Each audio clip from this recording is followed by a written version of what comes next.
আপনারা টিভির পর্দায় এবং খবরের পত্রিকায় এবং বিভিন্ন সোশ্যাল মিডিয়াতে ট্রেনে দুর্ঘটনা দেখেছেন।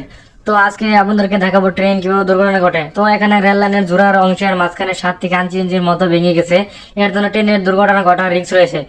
তো বিস্তারিত শুনলেন এবং পুরো ভিডিওটা শেষ পর্যন্ত দেখুন। আমরা দেখতে পাচ্ছি রেল লাইনের কর্মচারীরা এখানে লাল পতাকা রেল লাইনে টানিয়ে রাখছে। এতে ট্রেনের ড্রাইভারে বুঝতে পারবে যে এখানে কোনো ধরনের লাইনের সমস্যা হয়েছে। তখন ট্রেনের ড্রাইভারগুলো ট্রেনটাকে আস্তে আস্তে থামিয়ে ফেলবে।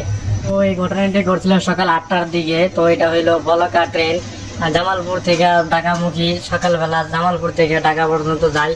তো এই দেখতে পাচ্ছেন আস্তে আস্তে ট্রেনটা যাচ্ছে, আর এতটুকু ফাঁক হয়েছে, ফাঁকের ফলে শব্দ হচ্ছে, প্রচুর পরিমাণ শব্দ হচ্ছে।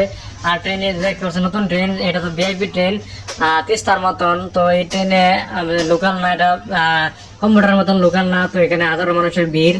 তো এইদিকে এই যে ট্রেনটি দেখতে পাচ্ছেন খুব আস্তে আস্তে, যেহেতু এই ট্রেনটি জুড়ে যায় তার ফলে পরে যাওয়ার রিস্ক থাকে। এদিকে হাজারো মানুষের ভিড়।